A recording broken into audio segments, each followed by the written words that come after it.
lights dim, the audience hushes, and then it's thunderous, exciting, visceral. It reaches in and grabs you. It's a musical but without lyrics. It speaks through physical interpretation, through evocative energy, and through the dance itself. Its voyage is a personal one, yet it's accessible to all. It's no wonder Riverdance is one of the most popular and durable live shows in history. Growing up with Irish dancing, it was rather staid and stiff and kind of beautiful, but this had such power, Riverdance. There was such a big thing about it. And then when I eventually saw it, there was something unbelievably powerful about it. And I think I almost cried. It's created its own legacy and almost created its own cultural update to the Irish story.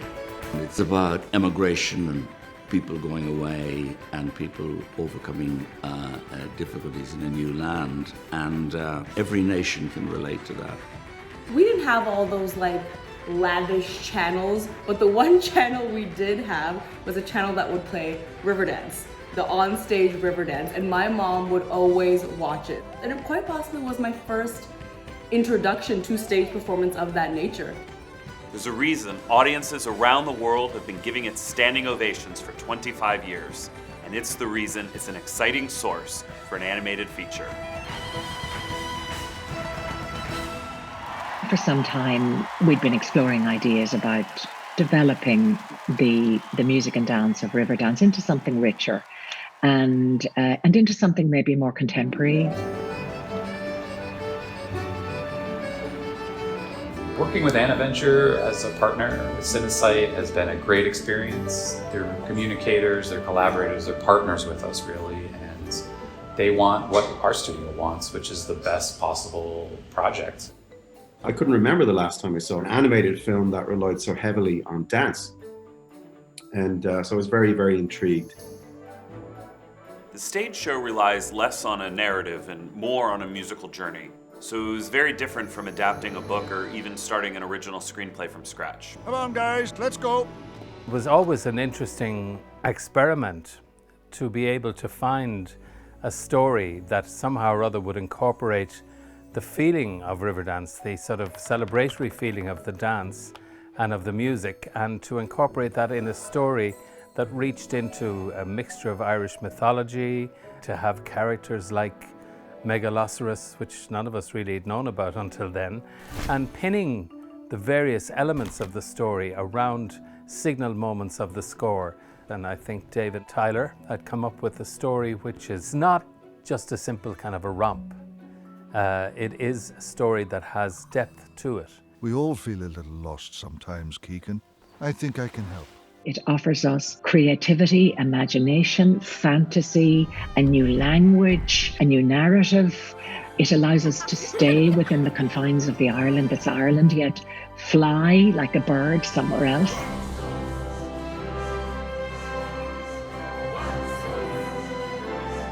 It's a mythical, magical experience in a mythical, magical land.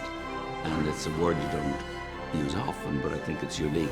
This is the gate through which spirits from the past, present, and future pass.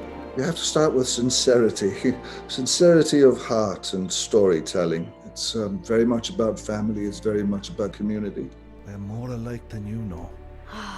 You always say that, Grandad. Now, relax. I can clean up on my own. There's a heartbeat to this film, and it's Bill Whelan's music.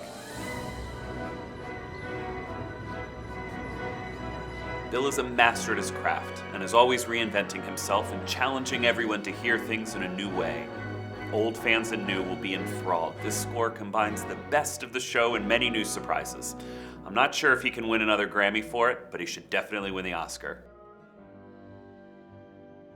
The differences between working, shall we say, for a theatre show and for a show which is for a score that is accompanying a piece of film, they're quite different. You can become another character in the film as the score.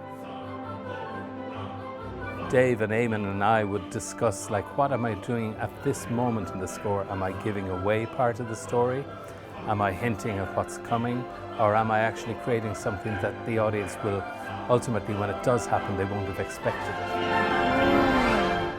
What is this place? A bridge between light and dark.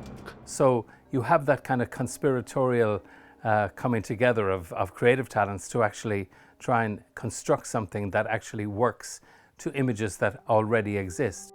I can see the light is burning in your eyes. We will rise above the darkness of the night. The collaboration that happened with Lyra, I listened to some of her stuff and I thought, wow, what a voice. This young lady is really something.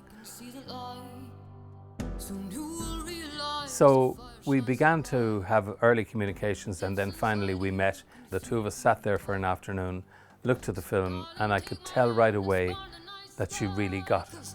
I can see the lighthouse, I can see the light. Let's dance! I was initially obviously so excited to be involved in the project, to get to work with Bill himself. It was just a challenge which I really, really loved, and I kind of sat down and thought to myself, how would I sing it in my own voice and then melt that into the movie score itself so they can both really work well together, which I think is something that we have achieved and I'm very, very proud of.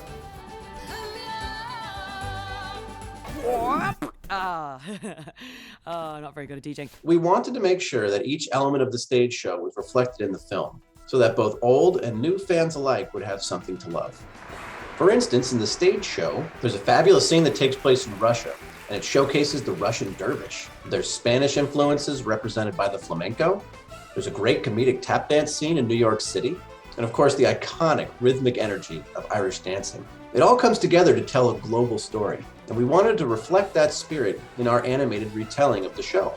So for instance, Moya, one of our protagonists, is a talented flamenco dancer. She's voiced by Herman Cortes, who was actually born in the Spanish city where flamenco originated from. Get ready for your mind to be blown. Moya is a girl who is originally from Spain but moved to Ireland when she was 6, and she loved dancing flamenco with her grandma. Maybe you're less Riverdance and more flamenco.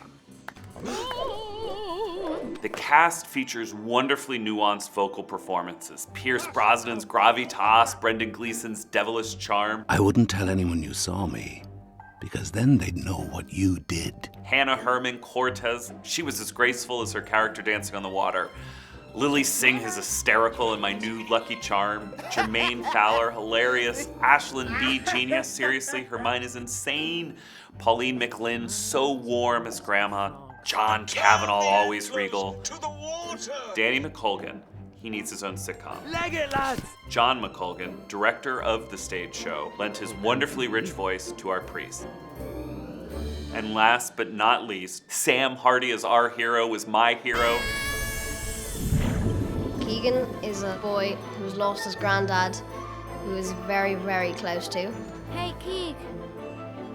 Hi, Moya. Keegan and Moya are very good friends because they've both lost their granddad and grandma, and they both sort of help each other with their problems. I was hoping you could say goodbye to your granddad. It's okay. Thank you for trying. Here's a project that already has a built-in audience with built-in expectations. However, to make an animated film, we very quickly realized we need to aim this movie at a different audience, a younger audience. Hey, Granddad! Hey there, Mr. Hotshot DJ. We're a family show, and I think that's what's really beautiful about the animation. It's a family entertainment. Oh, my back. Oops, I'll feel that one in the morning. We wanted the comedy of Riverdance to be physical, to go with the physical nature of the dancing. Ow! I'm also a big believer in letting your actors ad-lib and improvise so you can capture a sense of them playing around in their performance. Are they on me? Are they on me? Are they in my mouth? So we hired a lot of great comedians who over-delivered, and that really resonates in the film. No problem, Mr. JJ. Can I get a high five? Oh, slightly missed it there. Yeah, okay. When the cast and crew are having fun making a film, I think the audience can feel it when they're watching. And we want the audience to have a good time. That's why there's dancing deer and flying sheep, exploding frogs, and raucous hurling.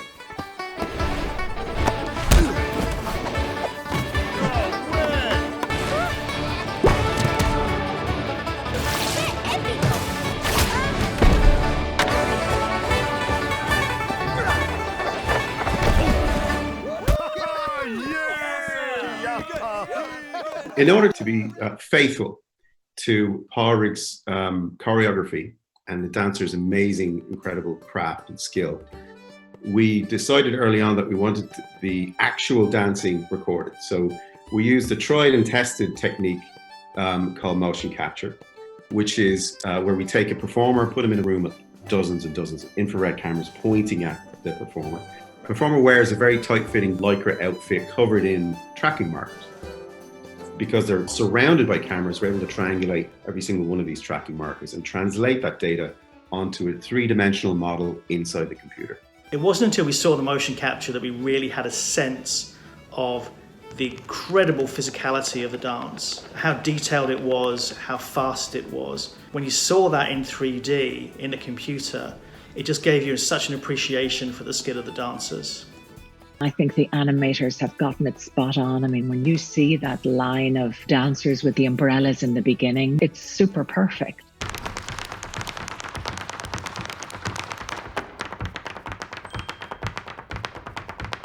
One of the tricks that we discovered, I think Eamon discovered it, was on the hoof of the deer. Because of the nature of the dancing and the fact that the toes and the heels are used in Irish dancing a lot, you can't bend a hoof. You know, it's somebody came up with the idea of putting in an extra joint, basically so that this part here would bend forward. So when the front of the hoof goes down, you could bend it like a human toe, so he'd go on the ball. So there was lots of little things like that that we discovered that we could do that nobody would really notice, I think, but it really brought a believability to these creatures. Wait, you've heard of us, right? Only in history class. I actually have quite a few favorite scenes in the film. The sequence, for example, where Moya dances on water. This was a particular scene that was memorable from the stage show, and we needed to get it right in the animated feature film. So the whole setup was near sunset. What I like about it is that it's really the work of every department. The camera work was complementing the work done in animation. The effects were subtle, and the overall movement of the character as it goes from light to shadow and into silhouette as it comes across the setting sun.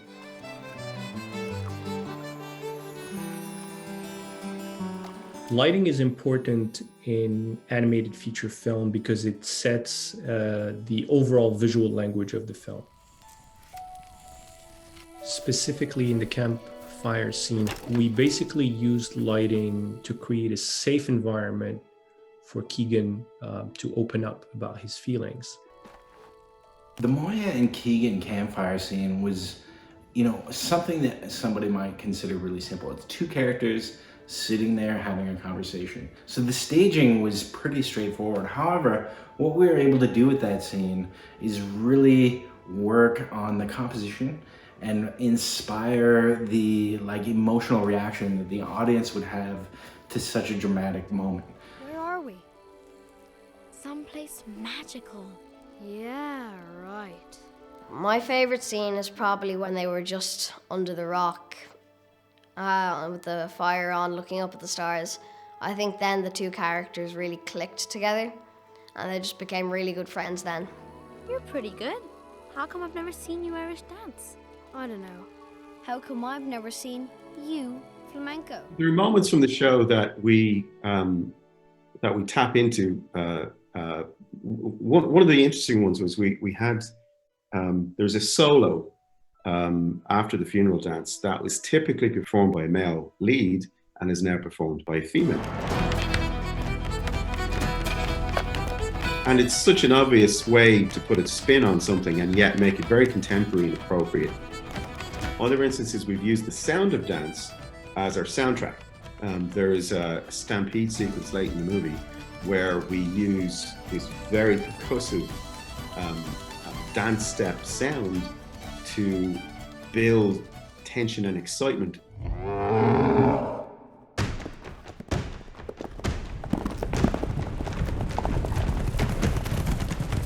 The hooves were various props on cobblestone and rock and dirt. One of the things that's interesting about Foley is that if you see something on screen, you get something that's at least 3 times the size to record. So we had some very large sounds for the footsteps. That wasn't the only challenge. One of the things that we inherited from the original stage show was the sound of the dancing. And this sound element was key to the music because it was essentially the percussion track. In the film, what we had was Megaloceros hooves, and then the dancing on a stage was human beings with shoes on a wooden stage.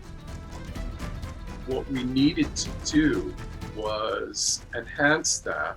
We went through several layers of stereo footsteps that Bill had, and we synchronized other enhanced sounds that supported the actual imagery.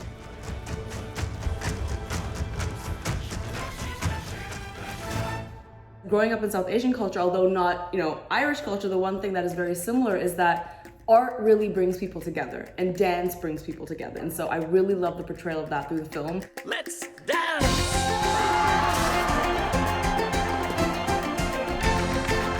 There are layers to the film that are not just as it appears. This is where I saw my grandma, Keegan. Dealing with the loss of somebody, but dealing with it, and dealing with having made a mistake, and it being okay to have made a mistake. For kids, some of that part will wash over them, and they love, the frogs, and they love the fact that sheep bounce around like they do in the film. It's a magical, funny journey, and it's heartwarming and rewarding. So, there's still time for you to dance the flamenco tonight? Our characters suffer loss, but experience great joy. They find renewal and hope along a river that connects us all, even across time. This is what they celebrate, this is why they dance. It's our hope that audiences feel that way too, and that Riverdance, the animated adventure, will have families and communities around the world dancing with us. Hey, when are you gonna dance? What makes you think I'm not?